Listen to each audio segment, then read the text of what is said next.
This album is about New York, all the madness, the ironies, the vanity, the desperation, intelligence, the art galleries, Shake Shack, Central Park, you know, everything. I'll always write about New York. How could you not write about New York, man? I love Shake Shack, by the way.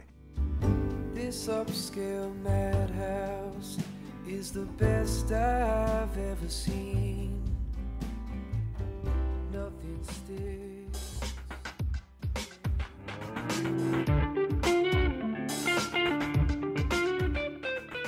Upscale Madhouse is Gideon's second album, and I think it's a fantastic representation of him compositionally, personally. Upscale Madhouse is Gideon King. It's a record that lives at the intersection of amazing instrumental music and storytelling of New York City. The harsh stuff along with the beautiful stuff. It comes together in like one package with this album.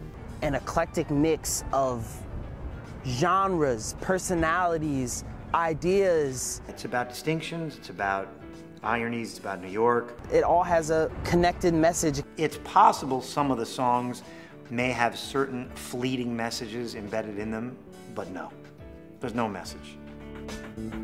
There's a ghost in your hustle, bossing me around this town. I may crater, I may crumble. I may be a dog, but he's a hound. Who is Gideon King? Gideon King is... Gideon King is... Gideon King is out of his mind. Gideon King is a lot. Gideon King is hilarious. Gideon King is brilliant.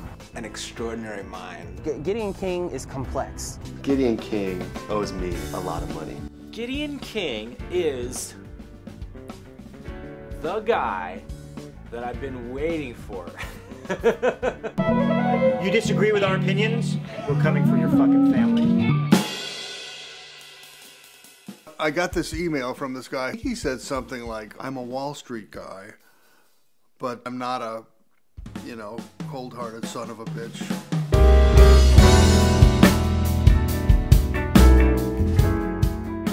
Kind of called me out of the blue and said, I'm trying to get back into music. After working as this finance guy. And I was skeptical. I turned down a lot of stuff, especially if some guy would be some dilettante businessman who, you know, on weekends likes to play the guitar. There's a million of them, but most of them aren't any good. And then there's Gideon. I listened to the music and I could tell right away that we could play together. I thought, wait a minute, this guy's the real deal. No Snapchat, Instagram, oh God, I'm so alone. I need a drink, and I need a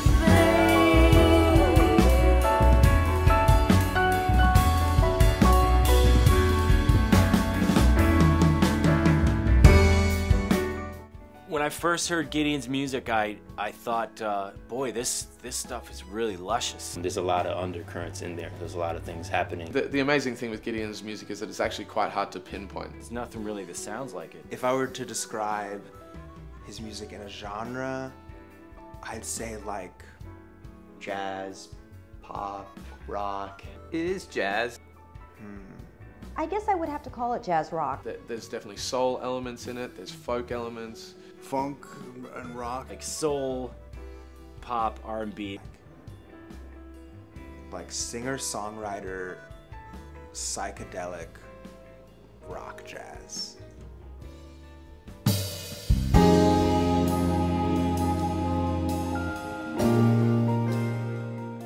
I love rock, I love jazz, I love R&B, I love classical music, and I can't stand listening to any one of those genres all the time. So I'd sort of like to listen to them all the time in every way. And that's sort of why I write music that has all these sort of crossover influences. You know, fusion, for lack of a better word. For me, fusion is the answer to all my questions. Is he calling it fusion? I wonder. I have a hard time with the word fusion. I mean, most fusion is bad. It either comes off as elevator music or as this really avant-garde nonsense that nobody can relate to. When I think of fusion, I think of like 80s or like Asian fusion. And so there's a ton of bad fusion out there. On the other hand, there's been some incredible fusion out there. Miles and Pat Metheny and John Scofield. By taking the jazz element and adding it to these songs, you just get more. Fusion shouldn't be a dirty word, although it begins with F. But it kind of is, but I kind of don't care because that's what we play. 'Cause I love you, love you, love you like I should. Oh, I love you, love you, love you like he never could. Yeah, I love you, love you, love you. It turns out it's really a great thing to mix, you know, contemporary songwriting and jazz if you get the right people. The cats on his record, they're top. We have some of the greatest musicians in the world. Gideon was able to put together a really special unit for this record, and each person was finally picked. Kevin Hayes, Brian Reeder, And Nate Smith, Mike Stephenson. Elliott Skinner. This guy is so talented. He came over recently and played a song, and like, I think my wife was crying while he played it. And my wife never cries when I play songs, you know. Genus. I've seen him play with Herbie Hancock in Japan, and I sat on the side of the stage and my jaw was hitting the floor. Anything that Genus has ever done should be listened to. If the core of what you're doing is great, you know, the songs and the musicians are going to make it great. If Genus played on Big Bird's next record, I'd be blazing that shit through the streets, you know what I mean? It's Genus. My childhood idol, John Scofield. He's just a living legend. Scofield, like, if you're out there and you're watching this, I love you, man. When I heard him play, my head almost flew off my head. I couldn't believe anyone was doing this stuff harmonically. Scofield's solo on Gun to My Head is just amazing. Gideon really kind of produced my solo. To say that I produced John Scofield, I think is an exaggeration. I trusted him. I think John has heard our music, and he knows that it will be dialed in. It's totally an equal partnership. It's absolutely a collaboration. These are not musicians that you tell how to play. I'm not here to give them parts to play. They're too good for them. It makes for a really diverse sound because every musician is gonna like create life in their own way. It was a no-brainer for me. I jumped on the project as soon as I heard about it. He's open to ideas, you know, creating music together, and it comes out when you hear it back. I guess I was comfortable enough with him to let that happen. It doesn't feel like, you know, a bunch of people playing separately. Like it feels like a band playing together.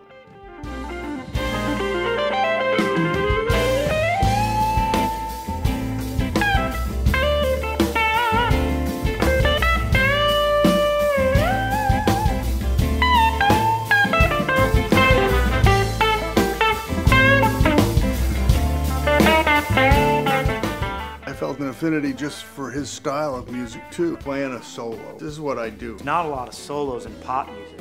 That's a tragedy.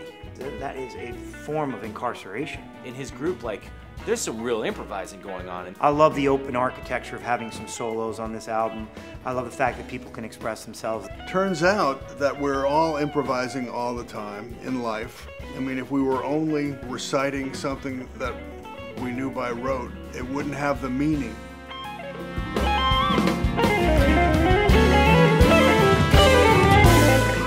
That's something I would never abandon. I'd rather not play music if I was told that we couldn't do that.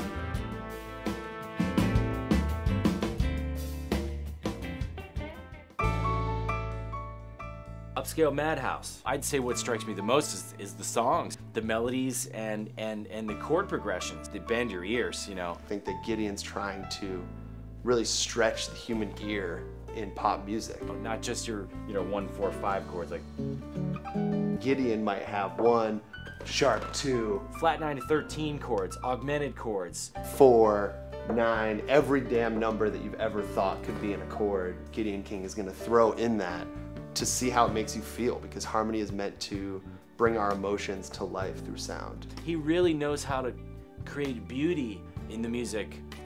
They are deep jazz chords, but he writes with a sense of melody first. You walk away singing them. They stay with you. There are these rich, lush compositions, and somehow he managed to write these beautiful lyrics that just slide right into them perfectly. Sort of do latch on to the lyrics and certain keywords and phrases. What are they about I don't know. You'd have to ask him. Well, I really love the idea of quasi, sort of almost smooth and joyous sounds set against darker lyrics. His songs, the tone tends to kind of lean towards the darker side of things. First line of the album is "Call me a taxi because I'm going straight to hell." Paying for the evil in the private show and tell. That's just about all the horrible, deceitful, duplicitous things that people do to each other in New York City. You know, succeeding on Wall Street to playing at jazz clubs in the Village. I think being able to cross those worlds is what makes Gideon King. He sees the insanity. That's what Upscale Madhouse is. It's you know, the Ritz for crazies. Because you don't have to be sane to be rich, you know. Funny enough, if you go out to dinner with a jazz musician, he's more likely to offer to pay than a billionaire. And that's kind of funny. Actually, it's not funny. No, it is funny, actually. Well, it's both. Call me a taxi, cause I'm going straight to hell. Paying for the evil in the private show and tell. Summer love turns to winter crime. Broken promises in record time. I mean, I think it's cool. You know, you can have like the stunning vocalist singing these words, which are kind of like intense. Yeah, the lyrics, they're New York City, they're dark. I don't even think of it as being that harsh, maybe because I'm a native New Yorker. Call me a taxi, I'm going straight to hell, you know. Which you definitely could be doing any night in New York City. It's just truth, you know, it's his truth. It's all interesting, and it's all inherent with, you know, great conflict. You know, you either draw on inspiration or it drives you crazy, and you have to know when to get out. I could never imagine Gideon King living anywhere else other than New York City. It's hard to explain. Madness, nonsense, beauty. It's New York City.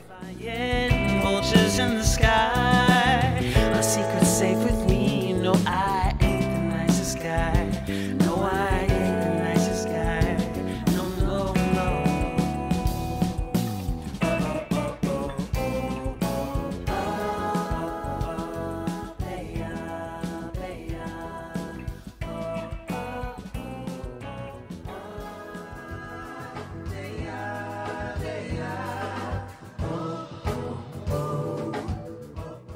If you nail a song live, that might be the best thing. It's like short-term fix and you need more. I mean, it sounds like I'm talking about cocaine or something, but I'm not. I'm talking about playing live. I definitely love playing with a live band. There's a story, there's depth in our performances, I feel like, you know?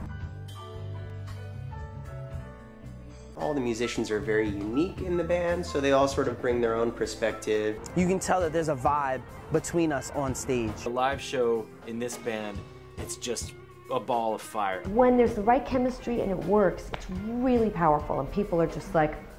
When we're in the flow of the song as a band in a live situation, it's a wave that we're all riding together. For those few sort of musical paroxysm kind of moments where everything comes together and sort of climaxes at the same time. I sound like I'm talking about sex here, but I'm not, I swear. 'Cause I'm freezing cold. You know I'm freezing cold.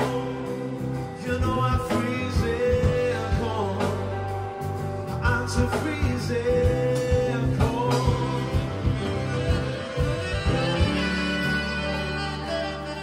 The album is the gold standard for the music, and then the live show is like that plus platinum.